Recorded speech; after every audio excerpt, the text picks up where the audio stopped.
Hi guys, this is Era and today atin tayo ng job interview. Ano ba tong outfit ko? Tsura ko. Hi guys, this is Era and in today's video gagawa tayo ng mini egg pie. So itong recipe na to galing pa siya sa mama ko. Ito yung recipe talagang ginagamit namin for about 18-20 years ng pagbe-bakery and i-share ko siya sa inyo. And ito na siya. Tapos na. Thanks for watching! Yun na pala yun. Hindi. Ito yung itsura niya. Yan. Lagay ko siya sa ref kaya naging ganun yung itsura niya. Lagay ko na rin siya sa Cello sheet. The reason why mini egg pie yung i-share ko sa inyo is because mas madali siyang ibenta. Also, ito nga pala by the way. Yung ganitong klaseng egg pie, ganito kaliit, nakakabenta kami dati ng mga 40 pieces a day nito. Sobrang mabenta siya kasi syempre, unang-una, special. Pangalawa, masarap siya. Third, pang masa. And then fourth, siguro kasi maliit, mas mabenta kasi mas mura siya compared do sa malaki. Yun. So, I'll be sharing that with you. And also, para sa mga taong walang pie tray sa bahay, share ko kayo ng iba pang alternative na pwede nyong gamitin. And also, para sa mga taong wala pang oven sa bahay, don't worry, I got you. Maggagawa din tayo ng dry steam method para, you know, makakagawa pa rin kayo nito kahit walang oven. I'll be sharing with you the procedures, recipe, and also the costing na rin para sa magbabalak gawin siyang negosyo para magka-idea kayo. Okay? Okay, let's begin. For our pie crust, we will be needing 2.5 cups of all-purpose flour.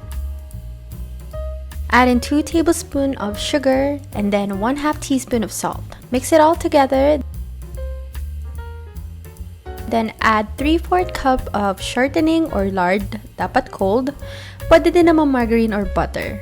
Para sa magtatanong kung saan makakabili ng lard, nabibili po ito sa palengke or sa bakery supply store. And then, i-mix lang natin siya hanggang sa maging parang polvoron-like na yung texture niya. I'll be using my hands na dito. Make sure na malinis or nagugas kayo ng kamay pag ginawa nyo to.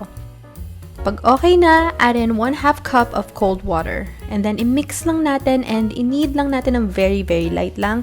Enough lang para mag-come together siya. And then, i-wrap natin using our cling wrap. Then, let it rest for an hour. Pwede nyo siyang ilagay sa pie tray. Itong pie tray, size 5 to. And then, kung wala naman kayong pie tray sa inyo, pwede kayong gumamit dito ng lianera. Yung sa lianera ang gagamitin ko, this is medium size. So, kumuha kayo ng lard. Itong lard na gagamitin ko, ipapahid natin sa ating pie tray para hindi siya tumikit once na binake natin.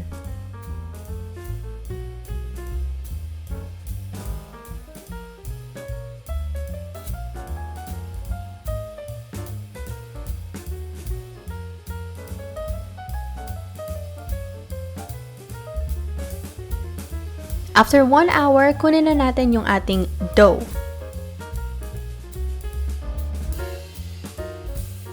Okay, so i-divide ko siya into 6, yung ating dough. You can use a weighing scale para mas tansya nyo siya. Pero for me, minano-mano ko na lang.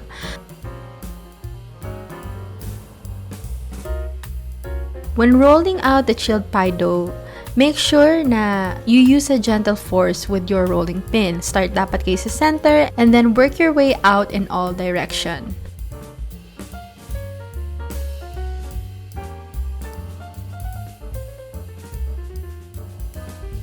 Make sure na dapat may excess siya sa ating lalagyanan. Then slowly ilagay natin siya sa ibabaw. Make sure i-flat na natin siya para hindi siya nakaumbok.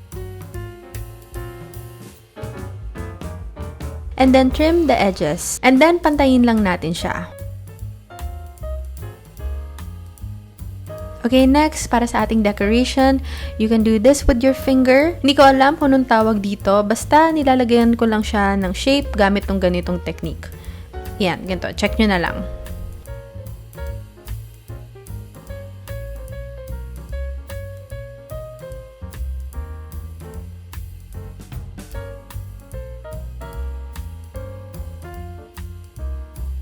After that, i-poke lang natin yung ating pie crust using a fork.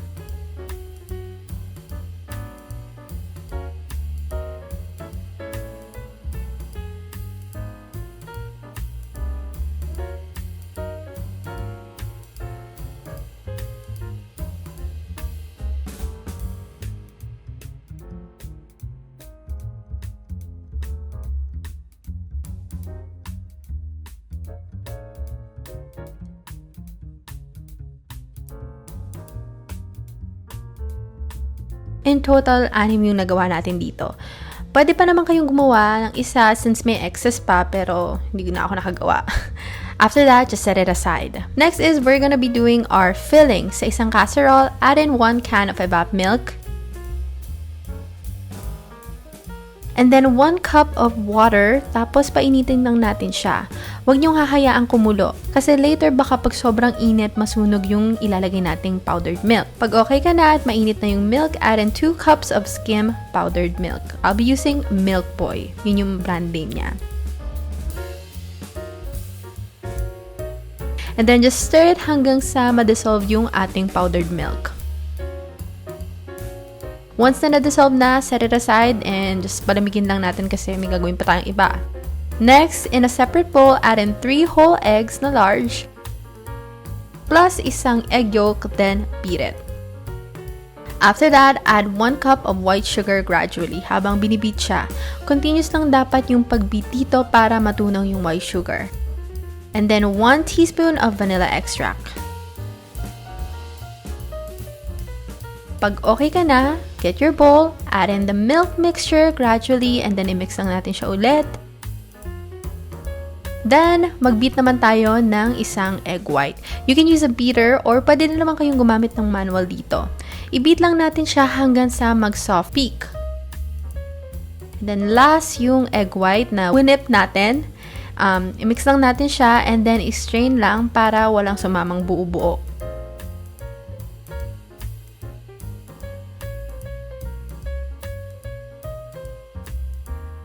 And then, mag-a-add na tayo using 1/2 cup. So, gumamit ako dito ng 1/2 cup para hindi mabigla yung paglagay ko dito. And matansya ko pa rin siya. In total, parang tig 1 cup nalagay ko each. And then, yung mga sobra, tinansya-tansya ko na lang din. Next, i-bake na natin siya. So, 2 gagamitin natin dito. Isa sa oven and then isa yung sa dry steam method. So, sa oven, nag-preheat na tayo 180 degrees Celsius for 10 minutes bago siya isalang. And then, binake ko siya ng 15 minutes sa 180 degrees Celsius. And after that, binake ko ulit siya ng 45 minutes naman sa 160 degrees Celsius. For our dry steam naman, medium to low heat, preheat natin yung kawa ng 10 minutes bago natin ilagay yung ating pie. And then, naglagay ako dito ng stand sa loob. 1 hour natin siyang lulutuin. Make sure to cover it. Again, medium to low heat lang dapat yung apoy.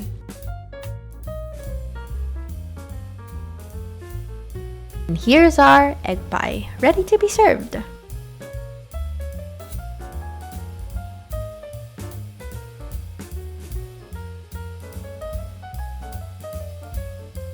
So, ito na siya. Itong 2 to, galing sa dry steam. Ito naman yung sa oven. As you can see sa oven, ang ganda nung itsura niya. Ang ganda niyang tingnan. Also, flat siya. Yun. Compare dito medyo, I don't know why, parang lumobo siya and then hindi siya pantay tingnan. Compare dito sa 2, mas light to, yung crust. Yun, dito medyo, I guess, napaitim siya. Hindi man napaitim, sakto lang. Ang ayoko lang, downside lang doon sa dry steam. I don't know if it's just me. Pero, yan. Medyo nagbutas-butas yung nagbutas-butas siya. Pag titingnan natin. Well, okay pa rin naman siya sa egg pie. Pero if you're gonna compare it to this, diba? Sakto, parang flat na flat. Ang gandang tingnan. Yun. Yung downside. Kasi ito naman, nasobrahan. Diba nga, tinansya-tansya ko lang. So, ayun, napasobra yung lagay ko dito, kaya parang umapaw siya, and then parang pumutok yung dating niya. Yun lang yung downside. Pero, yun nga, kasi nilagyan natin ng lard and all, madali siyang tanggalin. Tinan mo, Hindi na natin kailangan i-pull. Ay, huwag kayong, kasi ako lang, pamilya lang din naman namin ang kakain ito. So, yun, hindi siya nadikit. Sakto lang. Kahit ito, tingnan natin. Aray ko, ang inat. Yan. O, diba? Ang dali lang niyang kunin. Kasi nilagyan natin ng lard. Try natin dito naman. Yun din, ang dali lang niyang kunin din. O, diba? Yung itsura niya. So, gumawa lang ako nito para sa mga taong walang ganito or tray sa bahay. Ngayon, pwede naman kayong hindi lang gumawa dito sa llanera. Pwede din kayong gumawa sa pan. Yun! Ito na yung itsura niya. Ngayon, kung ibebenta nyo siya, pwede nyo ilagay sa cello sheet para mas mura, I guess, kasi Cello sheet ang yung babayaran. Pwede din naman sa tub, pwede rin dito. Binili ko ito sa Shopee, guys, so pwede yung makuha doon or mabili doon. Alam ko sa SM meron din eh, pero lilink ko na lang yung sa Shopee para sure. Yan. O, diba? Let's close yun na. Pero lagyan nyo ng ng cover sa baba. Lagyan nyo dito ng ano ba tawag doon? Ayun, pwede nyo lagyan dito ng brown paper or kahit ano, kasi medyo baka mainitan or mag-grease. Ako hindi naman mag-grease kasi yung pie crust. Pero para mas malinis at presentable tingnan. Yun, lagyan nyo na lang ng cover sa ilalim. Pero ayan. O, diba? Tapos lagyan nyo ng note dito. Lagyan nyo ng design, however you like. Yun. Pwede din naman sa tub kung gugustuhin nyo. Pero yun nga, sa amin, sa Cello sheet, okay na kami doon. Ano pa ba? Yun, nakita nyo naman, madali lang siyang tanggalin. Ano pa bang pwede kong sabihin? Ayun! So, sa shelf life niya, sa mga magtatanong, nung binibenta namin to, binibenta lang talaga namin siya 24 hours. Kasi yung sistante namin, hanggang 24 hours lang siyang pwedeng ilagay kasi masisira to. Ano ba to? Ganun ako na ganun. Kung mga pamilya lang din naman namin kakain yan. Ayun, so 24 hours siyang sa room temperature lang. Kung ilalagay niyo siya sa ref, tumatagal siya ng 4 to 5 days. Pero make sure na properly stored siya. Yun. So, kung wala kayong ref or stante pa lang yung meron kayo, and gusto nyong gumawa nito, make sure na lang na tansyahin nyo na lang kung ilan yung mga bibili kasi mahirap na pag sobra. Tapos, 24 hours lang siya pwedeng i-store sa room temperature. Tansyahin nyo na lang yung paligid nyo or kung may o-order sa inyo kung home-based business kayo, saka kayo gumawa. Yun lang yung mapapayo ko. Yo girl, nalimutan gumawa ng reaction video. So, ito yung taste test natin. See how cute this is? Eee!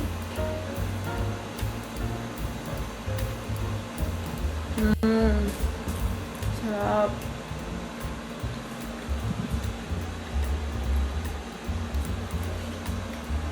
Nag-promise ako ganito lang kaliit. And I'm keeping my promise.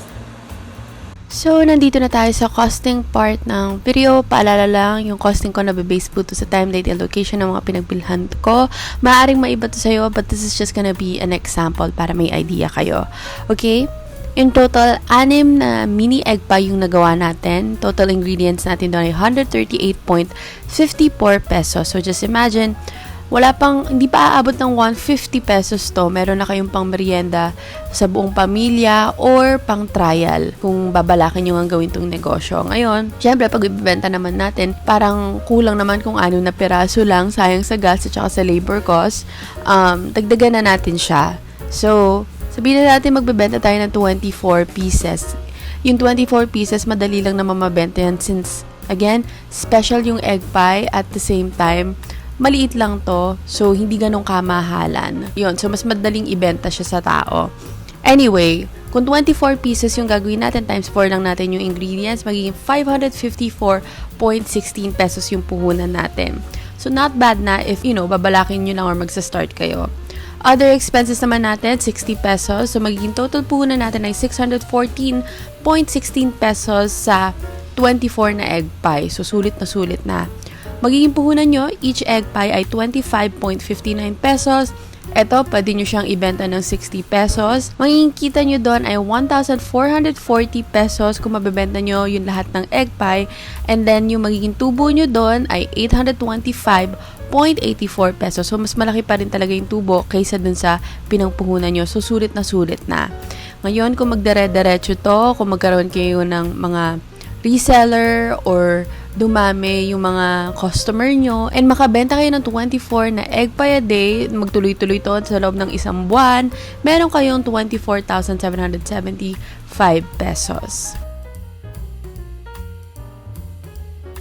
That's it for today's video. I hope you enjoyed watching it. Ito na siya. Ito yung itsura niya. Yan. Nilagay ko na rin siya sa Cello sheet. At may basa siya. Kasi nilagay ko siya sa ref.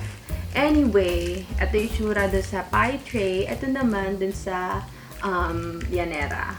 Yan ang itsura niya. So, kung ibebenta nyo siya, I guess mas maganda pag sa ganito. Kasi mas mura. Pero kung gusto niyo naman mas pricey pa ng konti, pwede naman kayong maghanap ng iba pang lalagyanan. Like yung mga sinadjust ko sa inyo kanina. Anyway, nga pala, sa mga magtatambat ang glossy nung pie ko. Kasi may nahanap akong syrup dito sa amin. Binrush ko lang siya. Yun, para lang sa picture. Pero, ganito pa rin naman yung magiging kulay niya pag binake niyo siya or no oven. Ganito pa rin. Naging glossy lang siya, gawa ng syrup. So, ano lang naman yun, optional niya lang naman yun. Ginamit ko lang siya para do sa picture ko, para mas presentable tingnan. Yun. Yeah, that's it for today's video. I hope you learned something new. And God bless everyone. Bye! But the old MacDonald had a farm. Kung hindi naman manok, aso ang maingay sa amin.